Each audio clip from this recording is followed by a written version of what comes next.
Hello everyone, welcome to BNMIT video podcast. Today's episode is on Money Matters. I'm your host Sneha. Today we have a very special guest to take us through financial journey on demystifying personal finance, stocks and beyond. So let us welcome Dr. Bhavya Vikas. Welcome you, ma'am. Thank you, Sneha. It's a pleasure to be here and talk about such an important topic.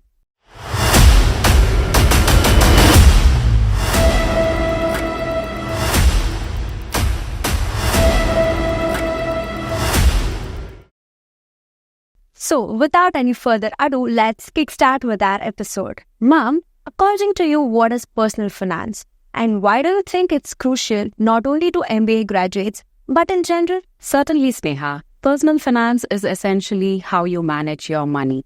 It could be right from having a good financial plan, taking care of your savings and picking the right insurance. And there are so many investment avenues, right? And also planning for your retirement. You know what the experts say? Manage your money in such a way that you get a good night's sleep. That's a good takeaway, ma'am. Good night's sleep is something very important. Ma'am, you mentioned about having a financial plan, but why is it important to everyone? Definitely. So financial plan is identifying your short-term goals, long-term goals, what are your milestones, not just having vague goals, but prioritizing how much money I need at what specific time period. So it could be for investing in a course to upskill yourself or starting an entrepreneurial venture or just buying a laptop. So the movement now everyone is talking about is FIRE, financial independence to retire early. For this, you need a solid financial plan.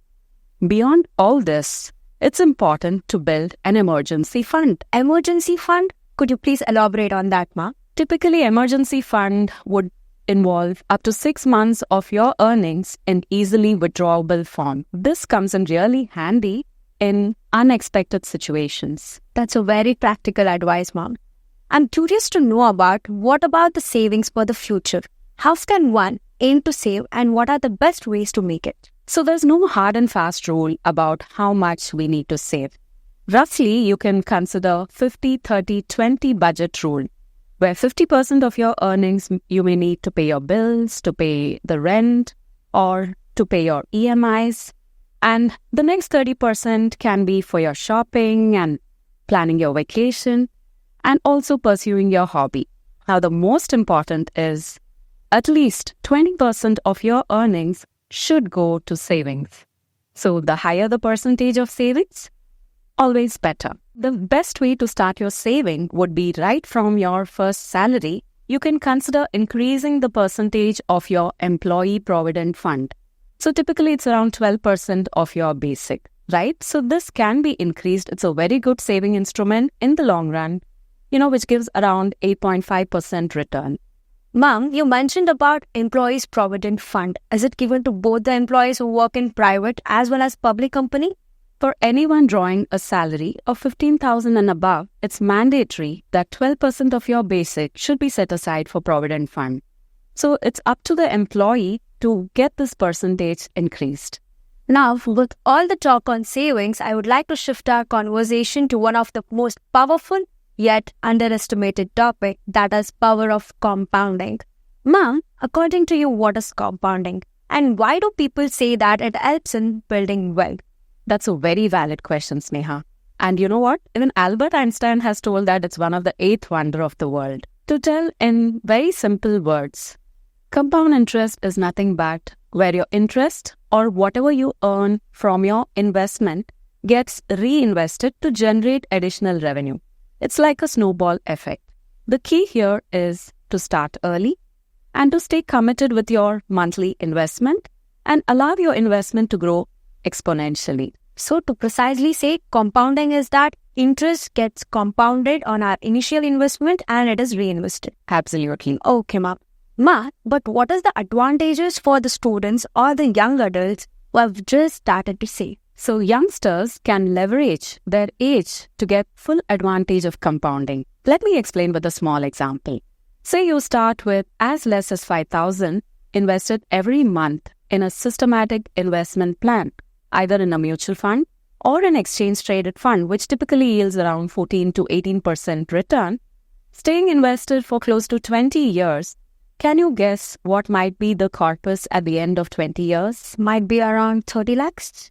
So it is close to 1.15 crore. That is the power of compounding. The key here is to start early and be disciplined and committed about your investment, and then you can see your wealth grow exponentially. Wow, Ma, it was interesting. Compounding is such a powerful tool in building one's wealth. Mom, till now we have talked about personal finance, financial planning, compounding and savings. But risk factor is something that is interlinked. So how can one manage the risk? Risk management is all about protecting yourself and your loved ones from any unexpected situation. It could be a medical emergency or a loss of job, loss due to investment. One mishap can just wipe your savings. Yes, ma'am. So the most important is to have a health insurance. And my humble call out is to have a traditional life or a term insurance rather than going for insurance bundled with investment. And then comes your motor insurance, followed by your house insurance. So all this forms fundamental in mitigating risk. So traditional insurance include life or term, general insurance and medical insurance. Exactly. That was briefed so well, Mom. Mom, when we talk about investing, what is the key major principle that everyone should consider? The key principle here is diversification. As you know, there are so many investment avenues. Let me ask you a question. If I ask you to invest 9,500 and stay invested for close to 30 years and tell you that you would get a return of 15.25 crores, how interested would you be? Absolutely, Mom. So that is true in the case of, can you guess which company I'm talking about? Might be Reliance or Tata? Very close. So anyone who would have invested in the Infosys IPO in their 1990s will be millionaires by now. Definitely, stock market comes with a lot of risk and a lot of volatility. You need to do your research and proper background before you dive into this. There are safer investment options like bank fixed deposit, which yield a return of around 6 to 8%. And then you have your public provident fund, where you also get a tax deduction of close to 1,50,000. And you can expect a return of around 7.1%. But again, it comes with a lock-in of 15 years. Then we have the National Pension Scheme, which you can claim an additional tax deduction of up to 50,000 and also expect a return of close to 8 to 10%. Then from the post office, we have the National Savings Certificate, and there are various ways in which you can invest in gold, be it physical gold or sovereign gold bonds. And then we have the real estate, where the returns can be higher, but again, it comes with a problem of liquidity. It cannot be converted to cash easily. So among all these investments, the most spoken about is the stock market. Yes, ma'am. Where you have equity, mutual funds, bonds, and even derivatives. It's important for one to have a proper background information before they invest in any of these. It was a comprehensive guide, ma'am. So viewers, diversification is one of the key principles while investing. Then investing becomes a cakewalk and your investment will yield good returns.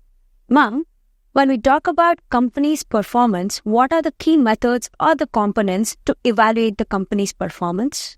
So yes, Sneha, if you want to invest in the stock market, the key challenge is, how will you select from 2,000 odd companies? Yes, ma'am. When it comes to mutual funds, there are more than 5,000 mutual funds. So for any layman or a person new to finance, it's good to know at least some basic metrics like ratios, price-earning ratio, debt-equity ratio, earnings per share, right? Just let's pick a small example of price-earning ratio. You're comparing the price with the earning. So to precise it, price is something what we are going to pay and returns is something what we are going to earn in back. Exactly. Okay, ma'am. So say HCL has a P ratio of 26 and it belongs to IT sector, which has a P ratio of 30. 26 being lesser than 30, it's considered to be a good buy and it's underpriced. On the other hand, consider TCS having a P ratio of around 35. So this being more than the industry benchmark of 30 is considered to be overpriced. So a smart investor will always look for underpriced stock, so there is scope for capital appreciation. So this is just fundamental analysis. Then we have technical analysis, where we have to see the historic price movements. And then we have the macroeconomic analysis, where we have to consider inflation, the interest, and where the economy stands. So all this becomes important. The ratios are quite understandable. So along with diversification, fundamental and technical aspect of the company plays a major role. Ma'am, as we're about to wrap up, I would like to ask Ma'am few suggestions to the investors or the planners who are about to save for better retirement life. Of course, Sneha, there's a lot of content available on personal finance. Make sure you're watching from a reliable source. If at all you're interested in reading books, I would like to quote from the book Rich Dad, Poor Dad. Money may not be the most important thing, but it definitely affects everything that is important. Yes, Ma'am. Above all, you need to invest in your health. Being healthy will definitely help you build wealth. I wish all the viewers a very best in your journey towards financial independence. That was so sweet of you, Ma'am. Thanks a lot for enlightening us on such an important topic. So viewers, I hope that this episode will help you out in creating a better retirement life. Stay tuned for more episodes. Stay informed and stay authentic. Thank you, everyone.